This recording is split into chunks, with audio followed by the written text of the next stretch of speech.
Okay, so I wanted to do a little bit more review with metric before we move on to other parts of the chapter, and hopefully some of this stuff will help you. So go. Okay, so let's review the metric units that are bigger than the base unit. So kilo, 1 kilo, whatever, kilogram, kiloliter, kilometer, is equal to 1,000 base units, or since we talked about scientific notation, 10 to the third base units. Okay, then we go to hecto. Hecto is equal to 100 base units, or 10 to the second. Okay, so you see our exponent is getting one less, just like our number of zeros is getting one less. Okay, then we go to deca. 1 deca is equal to 10 base units, or 10 to the 1. And so if we put these in order of biggest to smallest, we're going to go from kilo to hecto to deca, and then to our base unit. Okay, let's look at ones that are smaller than our base unit. So if we start at the base unit and we go one past, we get to deci. 10 deci units is equal to 1 base unit, or 10 to the negative 1. Okay, because now we're going smaller than the base unit. Centi, 100 centi units are equal to 1 base unit. So this would be 10 to the negative 2, because we're again going smaller than the base unit. And milli, 1,000 milliunits is equal to 1 base unit, or 10 to the negative 3. And so if we put these in order from closest to the base unit to furthest from the base unit, because we're going smaller than the base unit, we have base unit, deci, centi, and then milli. So let's put both of these together. Okay, so metric works because everything is a base 10. And so here we have kilo, which is 10 to the third, hecto, which is 10 to the second, deca, which is 10 to the 1, and then we have our base unit, so 10 to the 0, which if you remember from scientific notation equals 1. Then we had deci, which was 10 to the negative 1, centi, which was 10 to the negative 2, and milli, which was 10 to the negative 3. And so if you can remember this order, then you can move that decimal along with the number of zeros to convert. Now, there are a lot of acronyms that represent all these units, and if you use one of those and that helps you, that's great. But here's the problem with those. The minute that you forget the acronym, you have no idea how to convert any metric units, and you're going to be completely lost. Okay, so it is much better, in my opinion, to memorize a few of these and understand how they all go together versus to memorize an acronym. But again, it's your knowledge and it's your learning, and so it's up to you what you would like to do with that. Okay, so let's use this order to do a couple example problems. So let's convert 2.5 kilograms to grams. So we're going to start at kilo. Okay, and if we're going to grams, we know it's 1,000, so we know it's 3 zeros. And a lot of you knew that part, but you didn't know which way to go. So maybe this order will help you. We know we're going to go towards the base unit that way, so 2.5, and we know we're going to go 1, 2, 3 spots. So I'm going to go 1, 2, 3 spots. My decimal's there, fill in with zeros, so my answer is 2,500 grams. Okay, let's try going the other way. We have 2,047 centimeters, so we're here, and we want to go to meters. Well, that's our base unit, so I know I'm going to go to the left. So I'm going to write my number, 2047. Remember, my decimal goes at the end. If I don't see it in the number, it's at the end.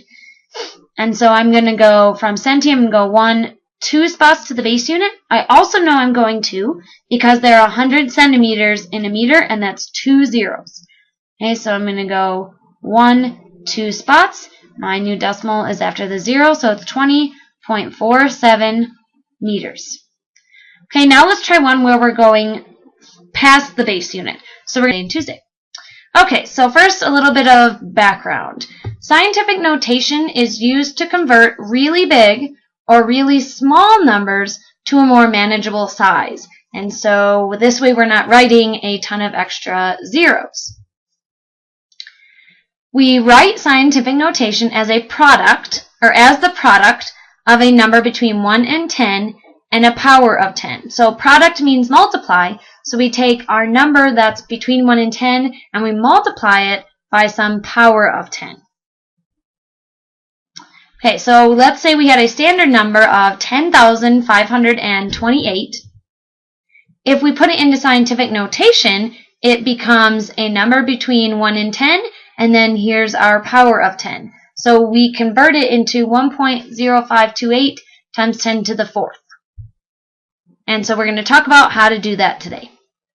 Okay, so to go from a standard number to scientific notation, there's two different types of numbers we can have. We have a really big number, something that is, larger than 1, basically. Then we need to create a number between 1 and 10 by moving the decimal to the left. Okay, so we're taking this big number and we're taking the decimal that's at the end of the number and we're moving it to the left to create a number between 1 and 10. So for example, if we have this really huge number, our decimal is right here, and so we're going to move it 1, 2, 3, 4, 5, 6, 7 spots in order to get a number between 1 and 10. So now I have 1.08, and I have all those extra zeros at the end. So now I want to remove those extra zeros, so now it just becomes 1.08. And then I count the number of spaces that the decimal moved to determine my exponent. Well, I just said that I moved my decimal 7 places to make that number that's between 1 and 10. And so what that means then is that my exponent is 7 because I moved the decimal 7 spots. And so now if I put it all together, I get that this big number is equal to 1.08 times 10 to the 7th. Okay, so I'm making big numbers easier to manage or easier to write. Okay, my exponent is positive because the standard number, the number I started with, is very large. So when the standard number is large, the exponent will be positive. Okay, let's look at the opposite, where we have a really small number as our standard number. So first, I want to create a number again between 1 and 10 by moving the decimal to the right this time. So if I have this really tiny number, here's my decimal point. I don't know why I want to just keep doing that. Okay, we're going to go 1, 2, 3, 4, 5, and now I have 5.29. I moved my decimal to between the 5 and the 2, and so now I can get rid of all those extra zeros.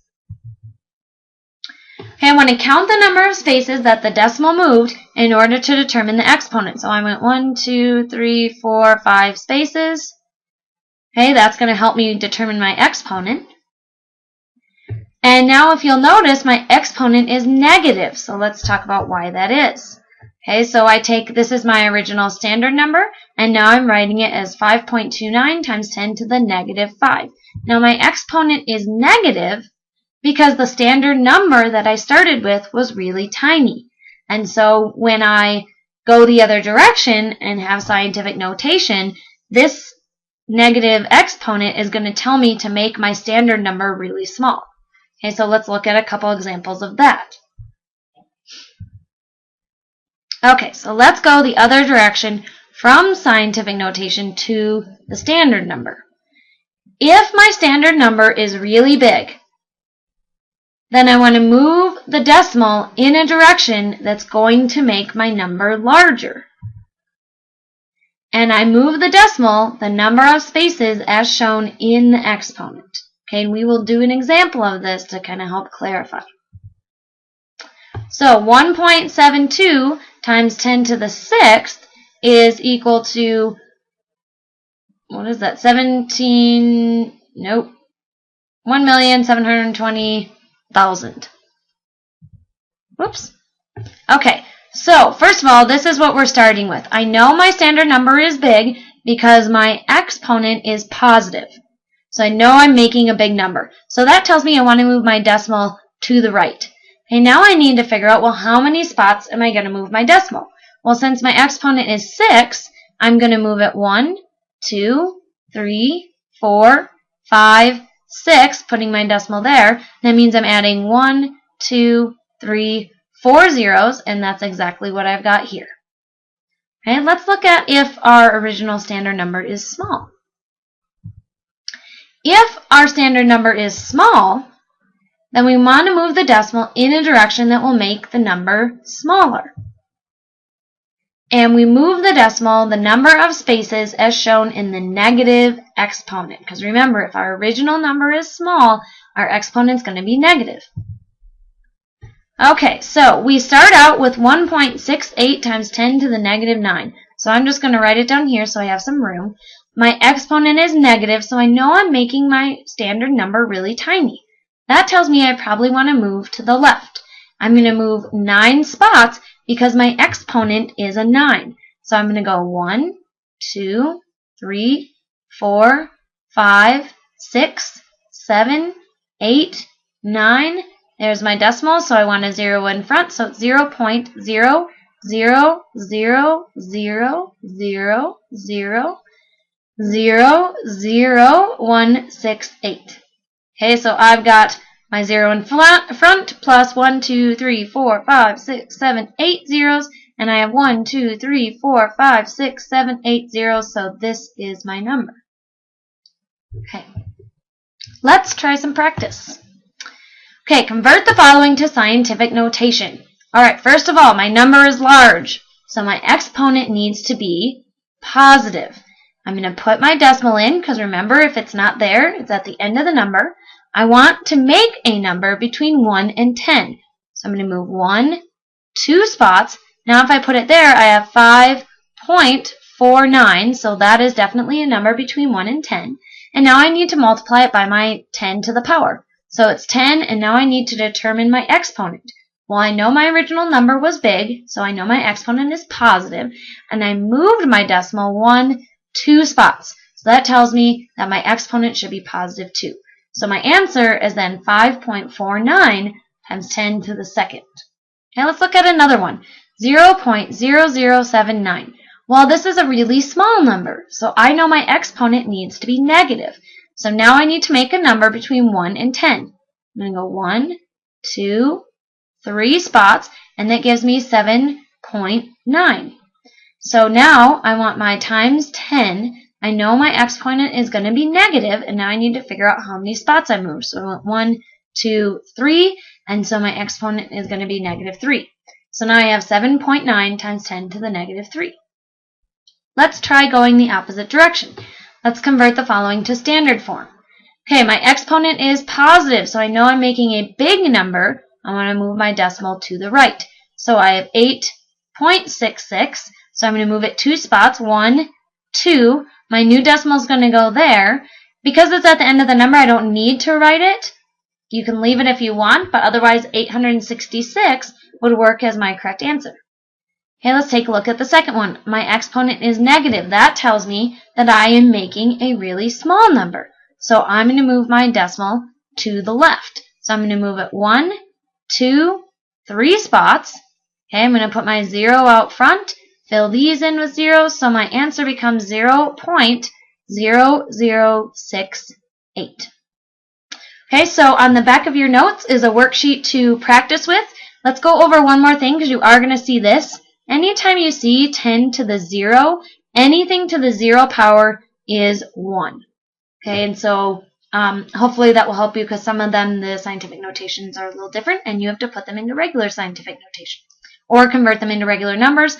And so if you had 6 times 10 to the 0, well, since 10 to the 0 is equal to 1, it's basically 6 times 1, which gives you 6. So you're not really changing anything in that number.